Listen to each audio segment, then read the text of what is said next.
Have you ever wondered where the problems in the world today would exist if we had deeper connection to ourselves, others, and the environment and acted from that place? Welcome to the Conscious Action Podcast with your host, Brian Berneman, who believe that connection is the key to taking conscious action as individuals and creating a better world. We are here to raise awareness and inspire meaningful action by sharing stories, knowledge, and conversations with thought leaders and change makers. From sustainability to well-being and everything related to conscious living, our mission is to empower you to be the change that you want to see in the world. Welcome everyone to a new episode of the Conscious Action Podcast. I am Brian Berneman, your host. And for this episode, I wanted to explore the fashion industry. And actually, as this episode is going live, it's going to be within what it's called the Fashion Revolution Week, which this year will go from the 22nd to the 29th of April. And I started to take part on the Fashion Revolution movement some years ago, I think that 5 or 6 years ago. And the interesting thing for me back then was that as a male and as someone that is not into fashion, I thought that I wasn't part of that industry. And through connecting with some people and learning more, I realized that if I'm wearing clothes, if I'm wearing anything, I am part of that industry, even though I might think that I'm not. And this is one of the interesting things that I have seen through the years. Every time that I've run events on this topic or I've talked to people, it is mostly women that are talking about this, that are going to events, that are actually in that space.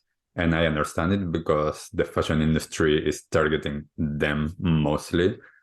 But it is about understanding we're all part of it. And what can we do? And this is one of the things that I find so interesting about this movement and about these systemic changes that need to take place. And I think that there's changes that we can do as individuals, just as I have learned and educated myself. And there's a lot of things that we can do to be part of movements that are aiming to change how things are. So this movement of fashion revolution was started after what happened in 2013. So now it's 10 years already of what prompted this change, which was that in Bangladesh, in Rana Plaza, there was a collapse on this building. There were workers on the garment industry there. And there were a lot of people that died, over 1,100, and there were over like 2,500 people that got injured. And that is one of the things that prompted this fashion revolution movement. The idea of the fact that most of us are oblivious and very ignorant on how we get these clothes that we're wearing, what happens to them, how are they created, what's the process, the supply chain, who makes our clothes. All of these questions were things that I didn't know until I started to be part of this movement that is challenging how things are at the moment. So this industry, for me to have this t-shirt that I'm wearing, that I've been using this t-shirt for more than 15 years now, there's a lot of things that need to happen. There's farmers that need to grow, perhaps cotton, and already we started to get into the place of, are we using organic, regenerative practices, or are we using chemicals? Then they need to get that and send it somewhere where they thread the cotton or whatever other fabric it is that they are using. And depending on the factory, who is the one that is doing that? Most times is in underdeveloped countries, and the ethics behind who's working, how much money they are making, it's not good. It's still not good even after years and years of wanting to create this change. Yes, there's steps on the right direction, that movements like fashion revolution and other movements are pushing towards, yet there is such a big industry that we need sometimes a little bit more.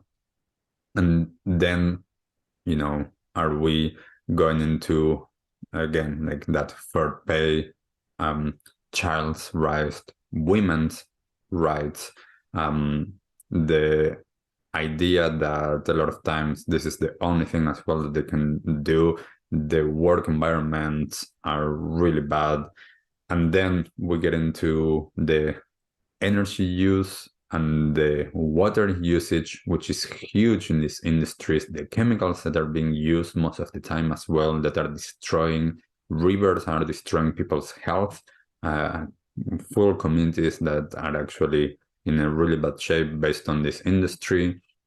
And then we get into the fact that once all of that is done, and we actually get to see the garments or the t-shirts or whatever it is that we're going to buy on a store, what actually happens a lot of times is that there's this, what it's called now, fast fashion, that the quality of the garments are not actually good. And then as well, there's a lot of people that use things once and then discard them.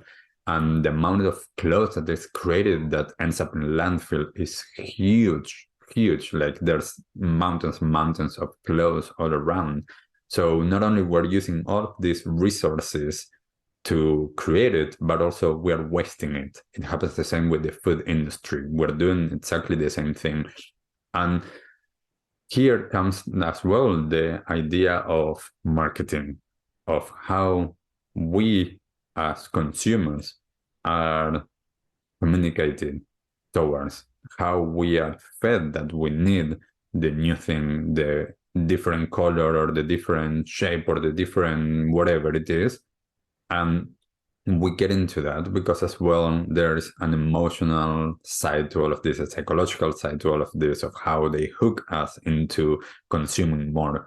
So the more that we can realize how we are part of that, the more that we can realize that we have power as well here, that I can decide to not buy new things. I can decide to actually take care of the things that I'm using.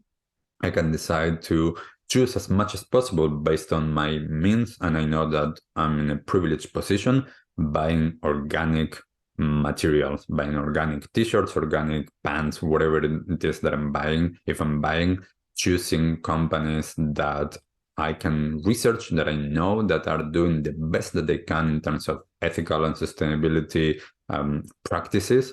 Like I have chosen here in New Zealand to get things from We Are. We Are is a wonderful company doing a lot of great things. I know them. I know the people behind the business. I know that they are doing as much as possible and that aligns to my values. So then I know that if I need to buy something, then I can go and get it from them. Now, the biggest thing that I can do as well is just to keep on using my clothes. If I have something and it's still good, can I just, in a sense, keep on using it? For women, I hear this a lot of times that, like, what can they do? Because they've been fed that they need to change more. Well, shop your own wardrobe. I have had many, many conversations with Karishma Singh from Karishma Design, and she talks a lot about shopping your own wardrobe. How can you use your wardrobe in a different way, different combinations? Are you able to, if you cannot find something, swap with friends? Are you able to, get something like renting or a different way that doesn't involve consuming more? So the more that we're able to understand as well, that power for us, it's huge. Now, one of the things with this that I talked about at the beginning is I would love for more males to actually understand the role here, to be more involved in this space and to be as well part of it. because this is very female-led, and it's wonderful that it's female-led. But as well, we need more people to get behind it. So if you're interested in our Earth, in the well-being of her and of the people, if you are interested in a more equitable and fair and like civilization and planet, if you're interested in taking care of our resources, the water, the energy, the animals, the people, check about your consumption of clothing, check about if you're in that fast fashion part of the consumerism, or if you're able to slow down a little bit, if you're able to change your behaviors. So the more that we can raise awareness about this, the easier it is to actually create the changes and support organizations like the Fashion Revolution movement. Sign their petition, check out all of their information. There's way more information that I can say here. I'm still learning, I'm still educating myself, and I'm doing the best that I can based on aligning my actions to my values.